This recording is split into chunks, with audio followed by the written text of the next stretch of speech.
Welcome everyone. In this session we are going to learn about use of graphs to represent different types of motions.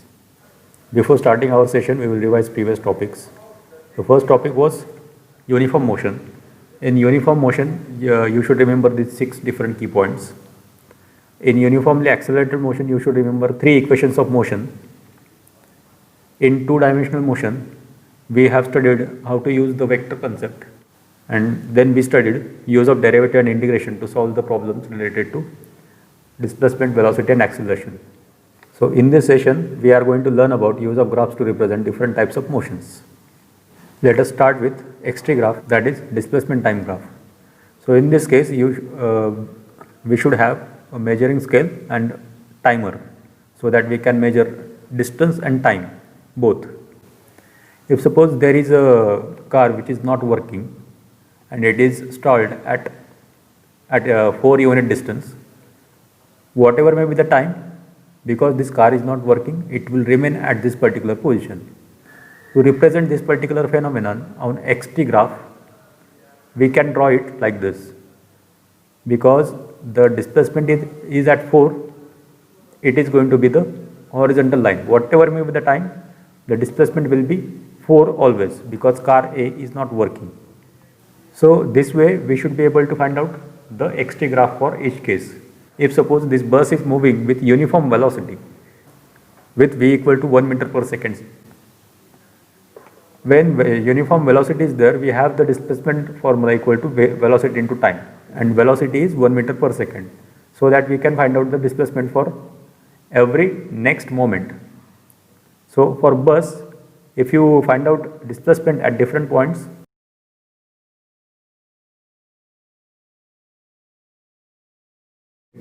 if you try to represent this particular motion on xt graph, you can see that the motion will start from the origin, because the vehicle is starting from the origin. It will start from the origin, and if you plot it, it will be a straight line inclined at 45 degrees, because x is equal to t. Here you can see this straight line indicates the motion for bus. That means we can say that if the velocity is constant or the uniform velocity is there for any object, that should represent a straight line on xt graph. Now let us see what happens with the accelerated body. For example, this car is initially at 0 speed and later it increases the speed of the car. So speed of the car is continuously increasing, that means it is an accelerated motion, and the acceleration of the car is 1 meter per second square in this case. To find out displacement in case of accelerated motion, we have the third equation of motion, that is x equal to ut plus half at square. Here initial velocity for the car is 0. So we will this first term will become 0, and later we can put different times to calculate the displacement, because we have acceleration. If you put different times in this equation, you will get this kind of output for the displacement. At 0 time the displacement is 0, at 1 second displacement will be 0.5, and at 10 seconds, if you put at time t equal to 10, it will become 100, and acceleration is 1 meter per second. 100 by 2 will become 50. So in this way you will get different displacement at different time. And if you try to represent this particular motion on the xt graph, you will get a curve, not the straight line, because this is an accelerated motion. Also you can see that the x equal to ut plus half at square is equal to half of at square. That means displacement is directly proportional to the t square.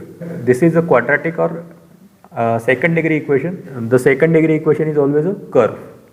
Now we can see that the car V is accelerating, and accelerated motion will be represented by a curve on xt diagram. So we can conclude from these 3 different cases that horizontal line indicates velocity equal to 0 and acceleration equal to 0, whatever may be the object. So object is not relevant, only looking at the graph you should be able to understand what is the velocity and acceleration for that particular object. Now in case of bus, we can say that this is uniformly moving object, and it is having acceleration equal to 0, because the velocity of the bus is not changing. So The properties for this bus are velocity is constant and acceleration is 0.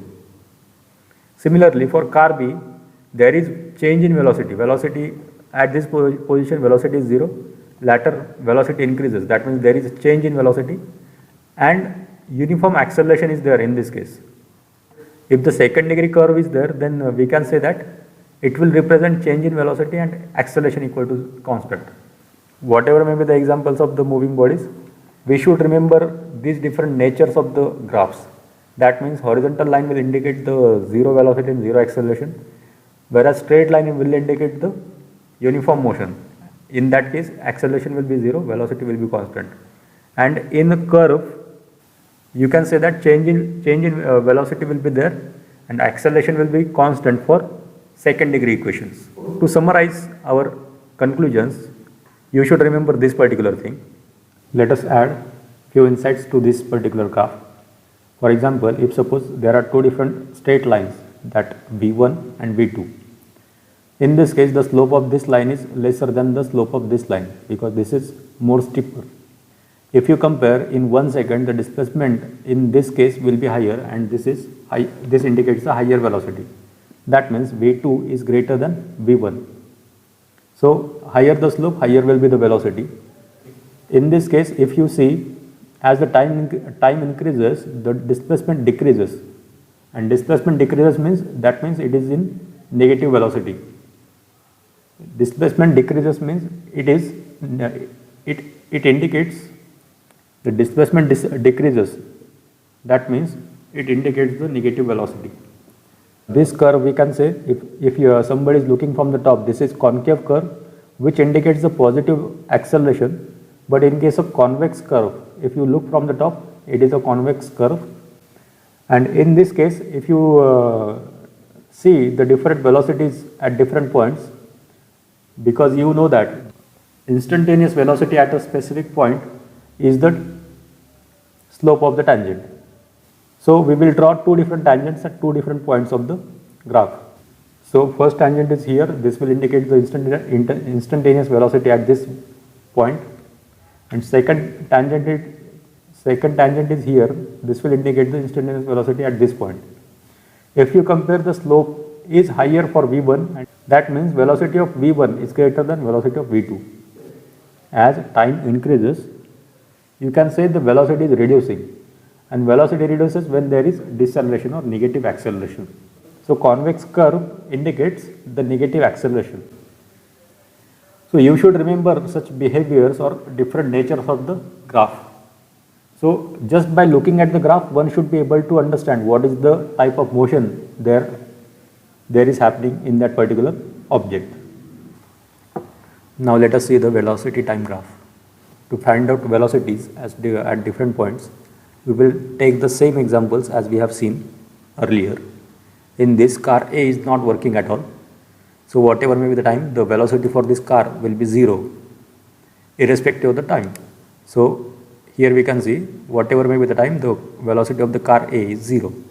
To represent this phenomenon, this will be represented on x-axis because the time is increasing, but car A is not having any velocity, that is velocity is 0. So next example is the bus. If suppose the bus is moving with velocity 5 meters per second and the velocity is uniform, that means there is no acceleration. Here you can observe that the velocity of the bus is constant throughout its journey. That means whatever may be the time, again the velocity is constant. So for the constant velocity, we can represent this particular phenomenon with a horizontal line at velocity equal to 5. Any horizontal line will indicate the velocity is constant. For example, this bus. What if the object is moving with an accelerated motion? For example, this car B is moving with an accelerated motion. The initial velocity of the car is 0, and for such motion, we can use the first equation of motion, that is v equal to u plus at.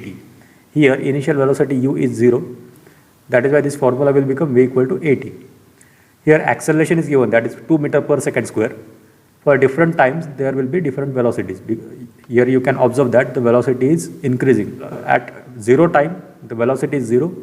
When time becomes 1 second, If you put the value 1 here in this formula, and 2 meter per second square is the acceleration, so velocity becomes 2 meter per second.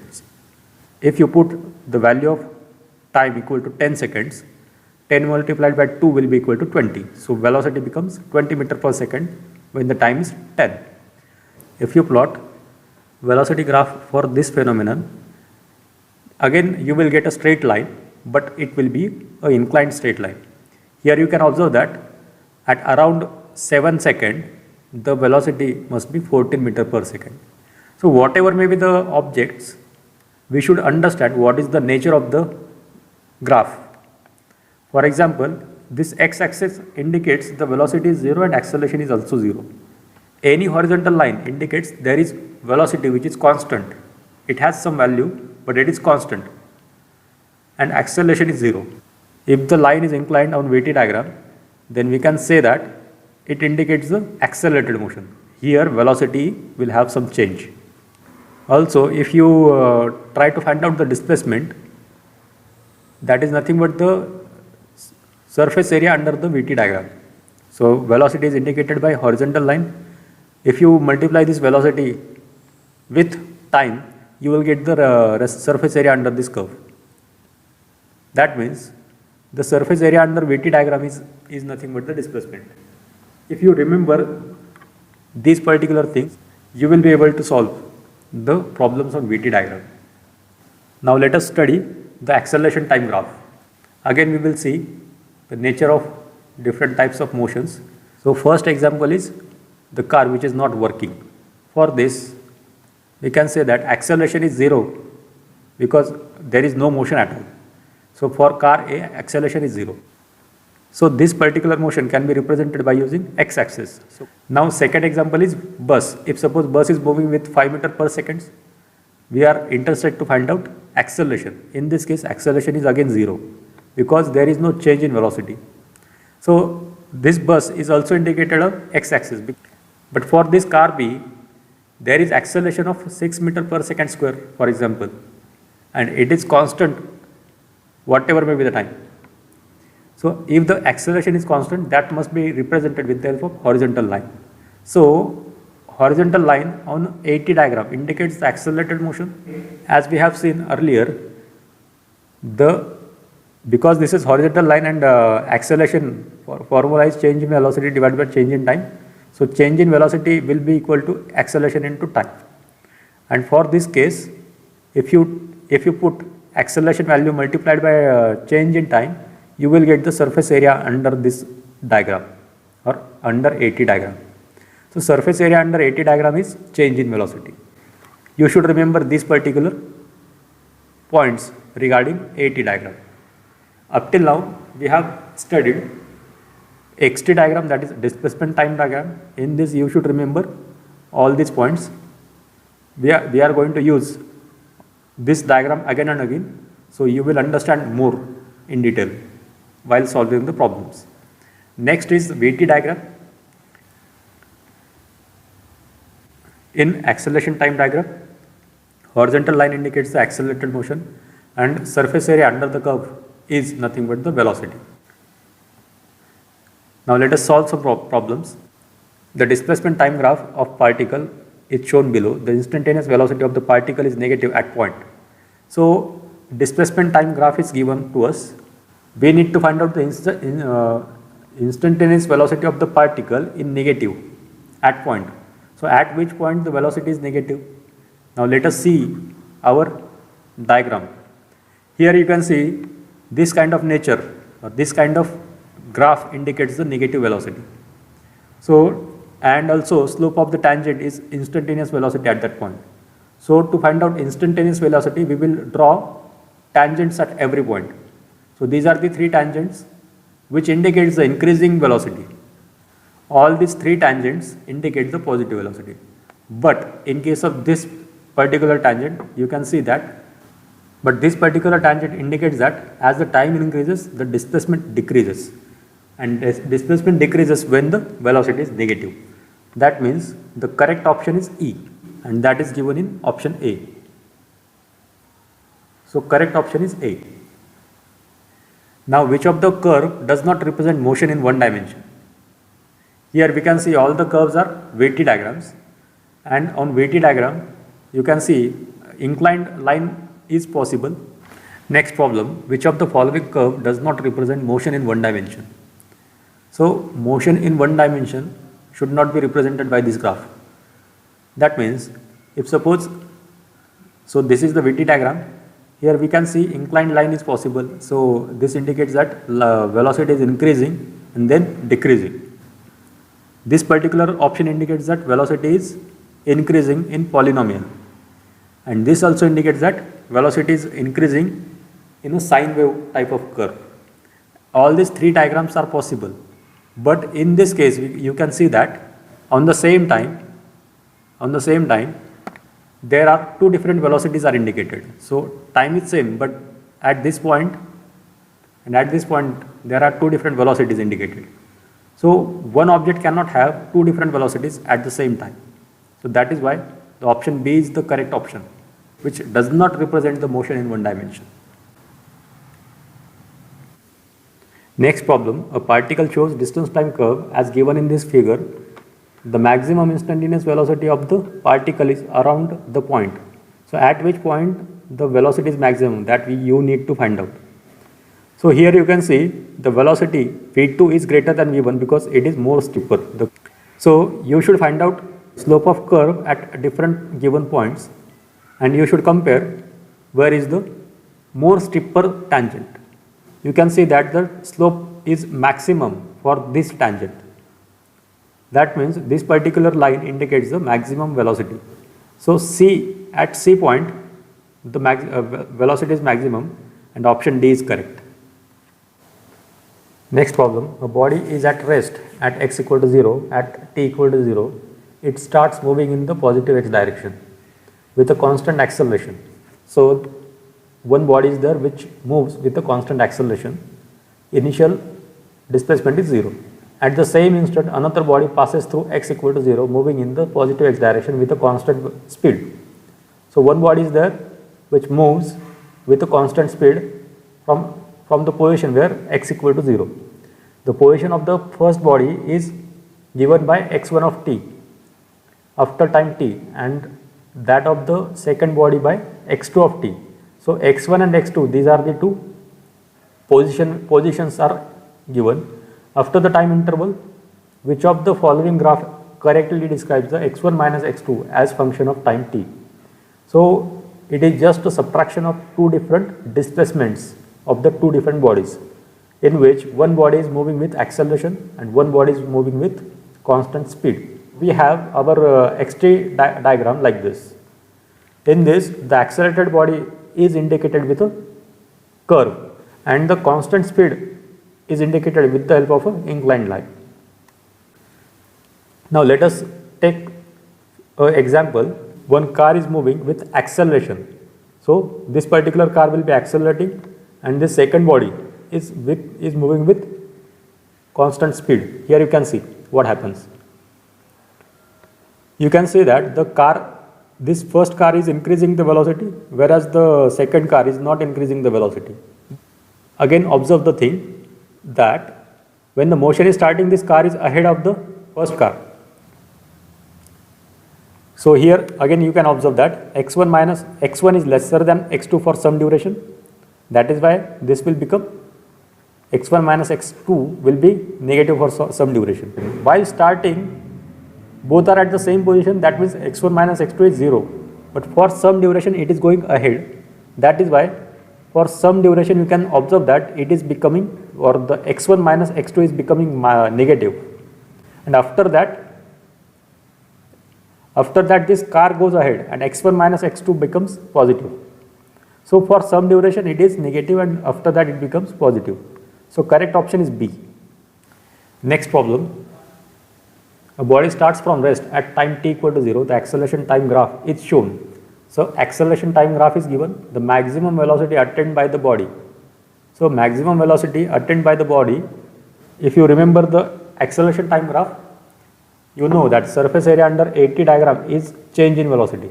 So maximum velocity attained by the body will be the whatever the change is happening, and that is indicated by the surface area which is under the AT diagram.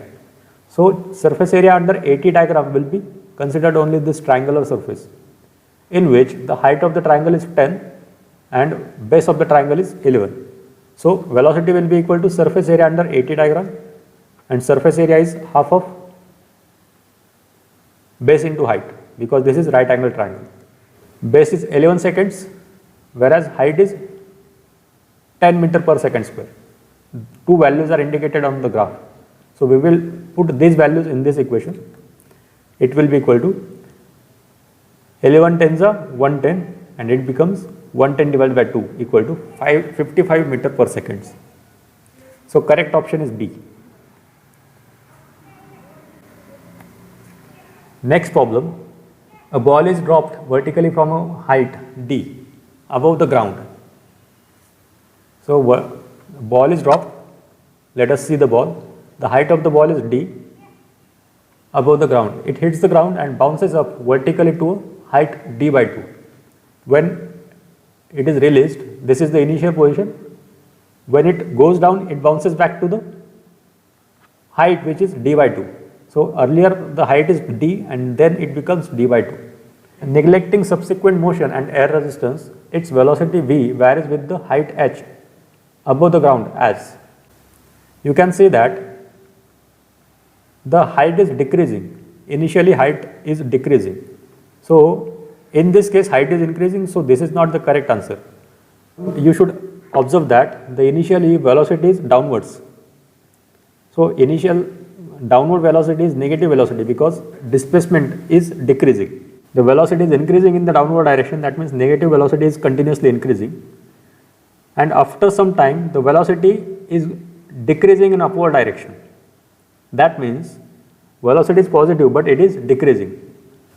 Now we should try to find out the nature of the graph. That means whether it should be a curve or a straight line. To find out that, we have equation of motion for accelerated body, that is equal to v square equal to u square plus 2as. Here initial velocity is 0 for first case. So we will replace that particular value. And here you can observe that x is nothing but the height of the body or height of the ball. So v square is directly proportional to the 2ax. So I can write v square is directly proportional to the height. That means height is directly proportional to the v square, and that is quadratic. This kind of graph is not linear, it is a curve. It should be curve. That means option A is correct. And that is the final answer.